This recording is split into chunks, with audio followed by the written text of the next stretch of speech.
ಚುನಾವಣೆಗೆ ದಿನಗಣನೆ ಆರಂಭ ಆಗಿದೆ. ಈಗಾಗಲೇ ಹೈಕಮಾಂಡ್ ಲೀಡರ್ಸ್ ನ ರಾಜ್ಯಕ್ಕೆ ಕರೆತರೋದ್ರ ಮುಖಾಂತರ ಕ್ಯಾಂಪೇನ್ ಮಾಡಿಸ್ಬೇಕು ಅಂತ ಕರ್ನಾಟಕ ಕ್ಯಾಂಪೇನ್ ಅಖಾಡಕ್ಕೆ ಅಮಿತ್ ಶಾ ಅವರ ಎಂಟ್ರಿ ಆಗ್ತಾ ಇದೆ. ಇವತ್ತು ಬೆಂಗಳೂರಿಗೆ ಬರ್ತಾ ಇದ್ದಾರೆ. ಚುನಾವಣಾ ಚಾಣಕ್ಯ ಅಂತ ಕರೆಸ್ಕೊಳ್ಳೋ ಅಮಿತ್ ಶಾ ನಾಳೆ ಚನ್ನಪಟ್ಟಣದಲ್ಲಿ ಸುಮಾರು 2 ಕಿಲೋಮೀಟರ್ ಮೆಗಾ ರೋಡ್ ಶೋ ಇದೆ. ಆ ಬೃಹತ್ ರೋಡ್ ಶೋ ಮೂಲಕ ಡಾಕ್ಟರ್ ಮಂಜುನಾಥ್ ಗೆಲುವಿಗೆ ತಂತ್ರವನ್ನ ರೂಪಿಸೋಕೆ ಪ್ರಯತ್ನ ಪಡ್ತಾ ಇದ್ದಾರೆ. ನಾಳೆ ಸಂಜೆ 4:40ಕ್ಕೆ ಹೆಲಿಕಾಪ್ಟರ್ ಮೂಲಕ ಶೆಟ್ಟಿಹಳ್ಳಿ ಹೆಲಿಪ್ಯಾಡ್ಗೆ ಆಗಮಿಸ್ತಾರೆ.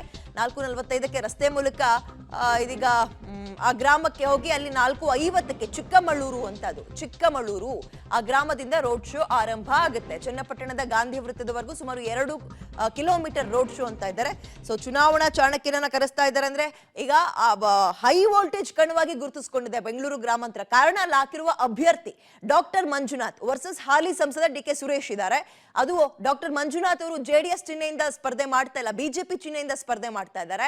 ಶತಾಯಗತಾಯವಾಗಿ ಪ್ರತಿಷ್ಠಿತ ಕಣವಾಗಿ ಬೆಂಗಳೂರು ಗ್ರಾಮಾಂತರ ಕಾಣ್ತಾ ಇರೋದ್ರಿಂದ ಅಮಿತ್ ಶಾ ಅವ್ರನ್ನ ಮೊದಲು ಅಲ್ಲಿಗೆ ಧುಮುಕೋಕ್ ಬಿಡ್ತಾ ಇದ್ದಾರೆ. ಹೆಚ್ಚಿನ ಡೀಟೇಲ್ಸ್ ನಮ್ಮ ಪ್ರತಿನಿಧಿ ವಿನಯ್ ನೀಡ್ತಾರೆ. ವಿನಯ್, ಇದೀಗ ಚನ್ನಪಟ್ಟಣ ಅಥವಾ ಬೆಂಗಳೂರು ಗ್ರಾಮಾಂತರ ಅಂದಾಗ ಡಿ.ಕೆ. ಶಿವಕುಮಾರ್ ಅವರ ಕೋಟೆಗೆ ಅಥವಾ ಡಿ.ಕೆ. ಬ್ರದರ್ಸ್ ಕೋಟೆಗೆ ಲಗ್ಗೆ ಹಾಕೋಕೆ ಚುನಾವಣಾ ಚಾಣಕ್ಯನ ಎಂಟ್ರಿ ಆಗ್ತಾ ಇದೆ. ಯಾವ ರೀತಿಯಾಗಿ ತಯಾರಿಗಳು ನಡೀತಾ ಇದೆ ಅಲ್ಲಿ?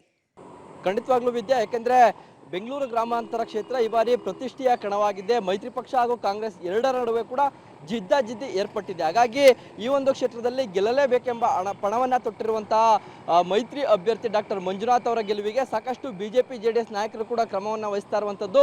ಇದರ ಜೊತೆಗೆ ನಾಳೆ ಕೇಂದ್ರ ಗೃಹ ಸಚಿವ ಅಮಿತ್ ಶಾ ಅವರು ಕೂಡ ಬರ್ತಾ ಇರುವಂಥದ್ದು.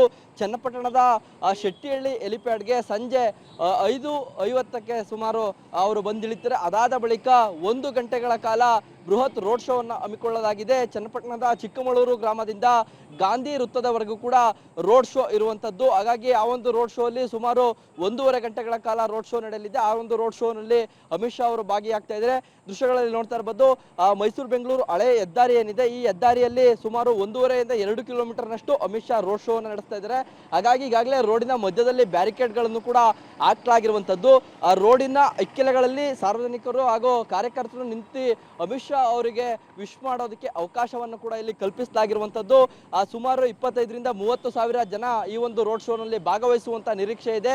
ಸಾಕಷ್ಟು ಬಿಗಿ ಪೊಲೀಸ್ ಬಂದೋಬಸ್ತ್ ನಡುವೆ ಈ ಒಂದು ರೋಡ್ ಶೋ ನಡೆಯುತ್ತೆ. ಹಾಗಾಗಿ ರಾಜ್ಯ ಬಿಜೆಪಿ ನಾಯಕರು ಸೇರಿದಂತೆ ಸಾಕಷ್ಟು ನಾಯಕರು ಕೂಡ ಇದರಲ್ಲಿ ಭಾಗಿಯಾಗ್ತಾರೆ.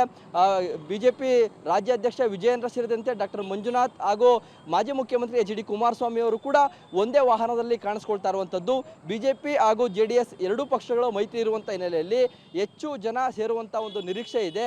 ಈ ಒಂದು ಡಿ.ಕೆ. ಬ್ರದರ್ಸ್ನ ಭದ್ರಕೋಟೆ ಅಂತ ಹೇಳಿಸ್ಕೊಳ್ತಿದ್ದಂಥ ಬೆಂಗಳೂರು ಗ್ರಾಮಾಂತರ ಏನಿದೆ, ಇಲ್ಲಿ ಶತಾಯಗತಾಯವಾಗಿ ಕಮಲವನ್ನು ಅರಳಿಸಬೇಕು, ಮೈತ್ರಿ ಪಕ್ಷವನ್ನ ಗೆಲ್ಲುವ ಮೂಲಕ ಡಿ.ಕೆ. ಬ್ರದರ್ಸ್ಗೆ ಟಕ್ಕರನ್ನ ಕೊಡಲೇಬೇಕು ಅಂತ ಈಗಾಗಲೇ ಬಿಜೆಪಿ ಜೆಡಿಎಸ್ ನಾಯಕರು ನಿರ್ಧಾರವನ್ನ ಮಾಡಿದ್ದಾರೆ. ಆ ನಿಟ್ಟಿನಲ್ಲಿ ಅಮಿತ್ ಶಾ ಅವರ ಭೇಟಿ ಸಾಕಷ್ಟು ಕುತೂಹಲವನ್ನು ಕೂಡ ಮೂಡಿಸಿರುವಂತದ್ದು. ವಿದ್ಯಾ, ಥ್ಯಾಂಕ್ ಯು ತಮ್ಮ ಡೀಟೇಲ್ಸ್ಗೆ.